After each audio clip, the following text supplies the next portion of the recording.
Hey guys, how's it going? Welcome back. So, Windows 10 is running on my iMac. Oh no!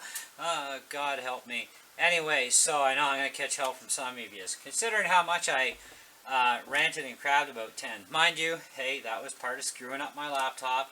This is a little bit different story. Macs can run this stuff. But anyways, the reason why I put Windows 10 onto my Mac via Boot Camp, and by the way, you can do it without Boot Camp if you want to. There are videos on YouTube for that. But I'm using Boot Camp because I don't want this as a permanent straight one-only operating system. I love my Mac side, trust me. But what I don't like about it is the iMovie program is a pain in the neck for me to learn. I've been running VideoPad Editor quite often.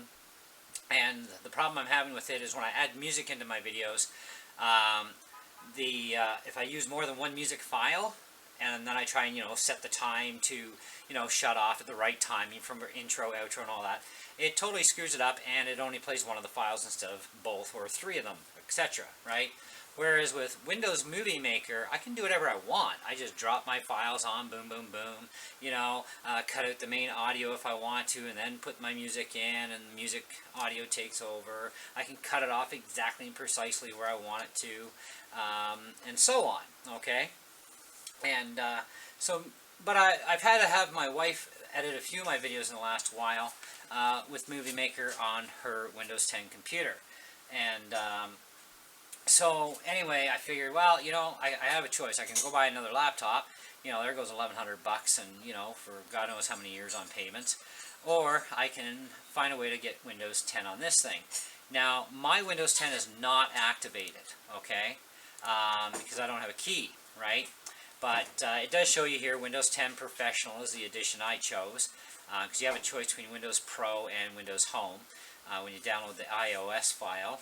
And of course, 8 gigs of RAM is what's in my computer anyway, and it's a 64-bit computer, so you need the 64-bit version of Windows 10. But if you have a 32-bit computer, 32-bit version of Windows 10. Now, with this, it's a full-fledged Windows 10 download, okay?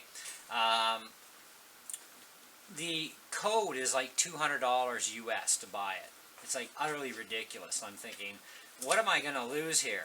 So I checked out a few YouTube videos on this, and one guy was saying, if you don't have an active copy of Windows, one, it'll annoy you from time to time saying, please activate Windows.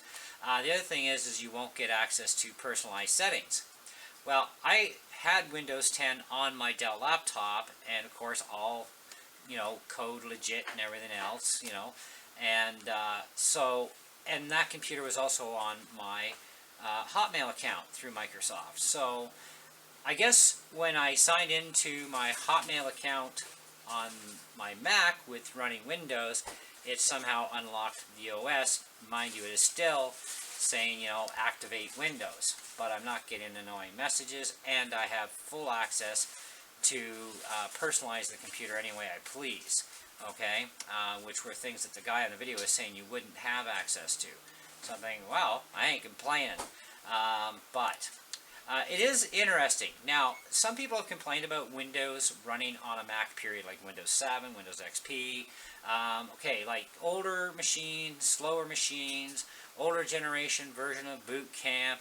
I could see maybe there were some issues, right? And lack of RAM in your computer. Like, you need at least 8 gigs of RAM. 4 gigs ain't going to cut it, okay? But I'm running the most current version, of course, of Boot Camp and blah, blah, blah, blah. And, I've got a brand new computer. I mean, I just bought this thing, last year. Late last year, actually. It was about fall. So it's a brand new computer, and everything's up to date. And Boot Camp will get you to update its software anyway before you start the install, so you're running the most current version. So I've got Need for Speed Undercover video game on here. It's one of two. Now, I've got the graphics right to the hilt, and not one slight hiccup, no lag, nothing.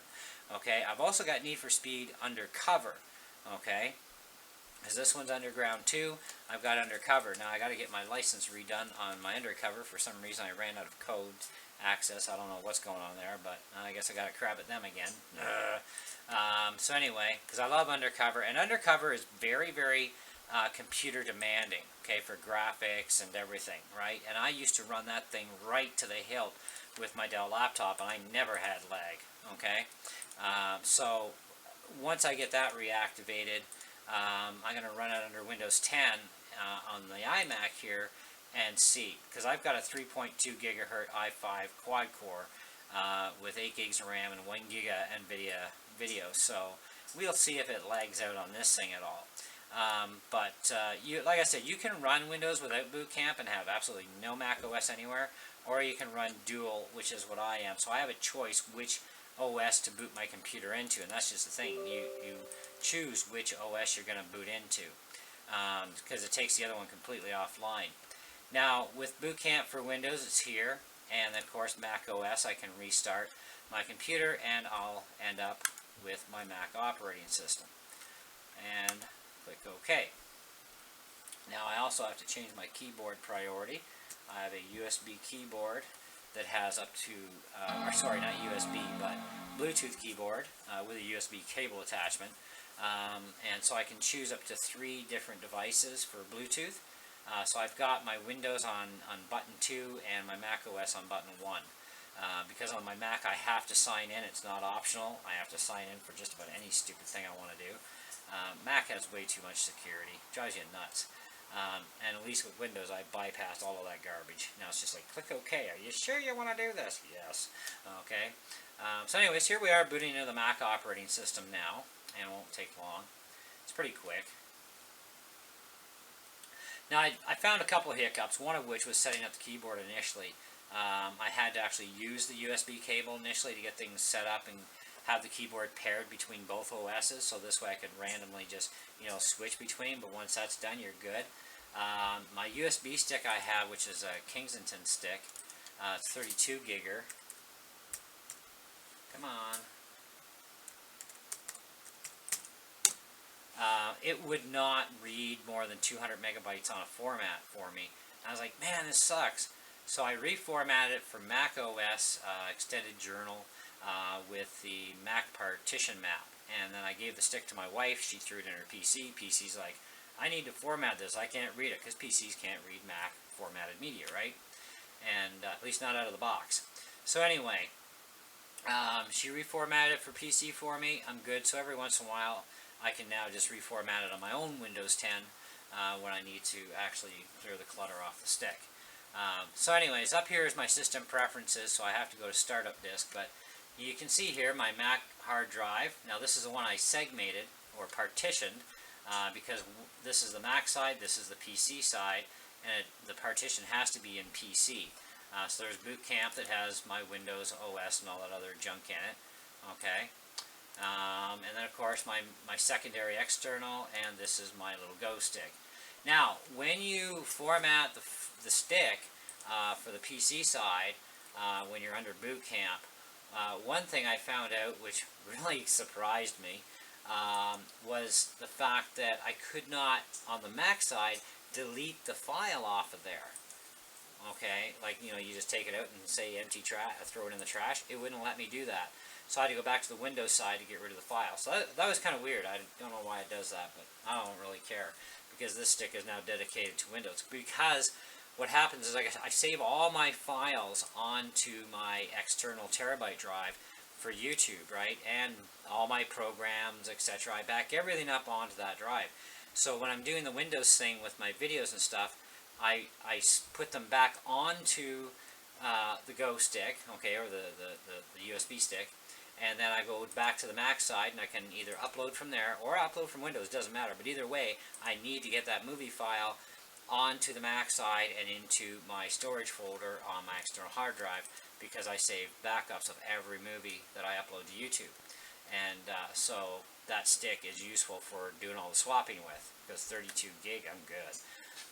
So anyway, so to switch back, just quickly here, you're going to have this come up. It's going to scan. Oh, look at that. 2 of them there. Click to make changes. Yeah, you got to type in your code. Say OK, unlock it.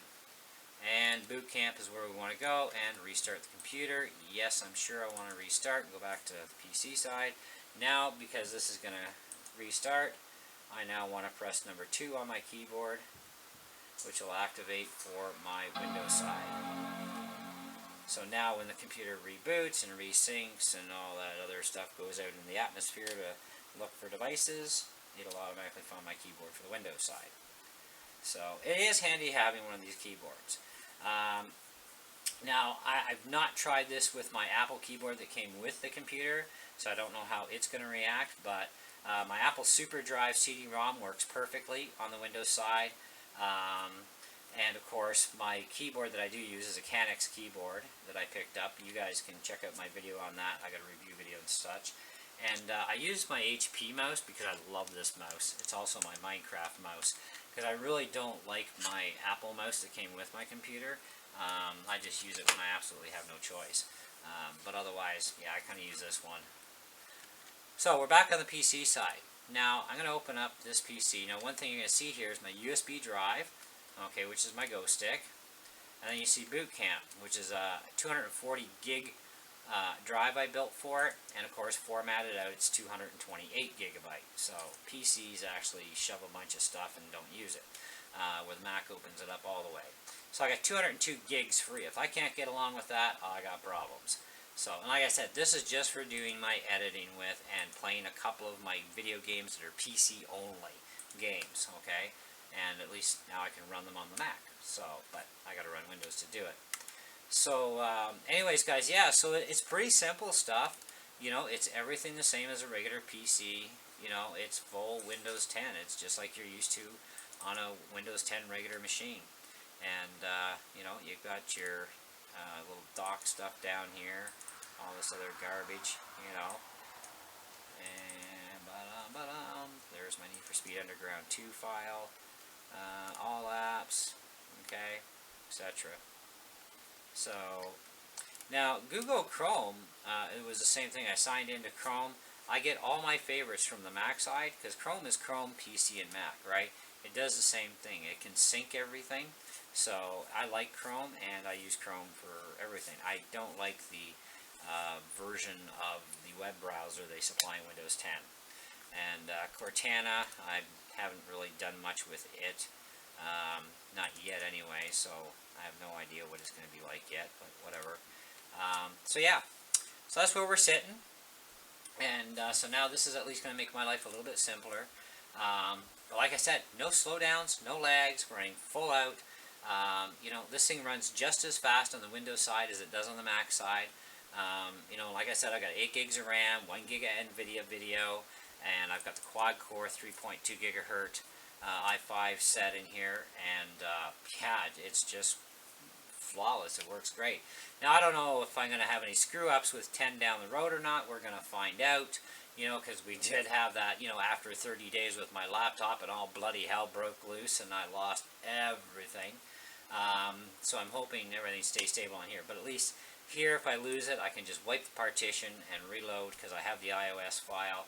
And I also have the stick that they make you create as well for Boot Camp for your install. And I guess there's repair junk on here as well. But that stick is something I had to create, and that took a while to create. And of course we have our screensaver, which is nice, sorta. But you can go and you can change that out. Actually, go to Control Panel. Where did I find this before? Doesn't matter. I'll turn it off later. But so there you go. So yeah, so now I can run my my Movie Maker program, which I have right up here. So I have my Windows Movie Maker that I like. I mean, this is one program from Microsoft I actually can say I just love this program. Okay, and it's so easy for anyone to use.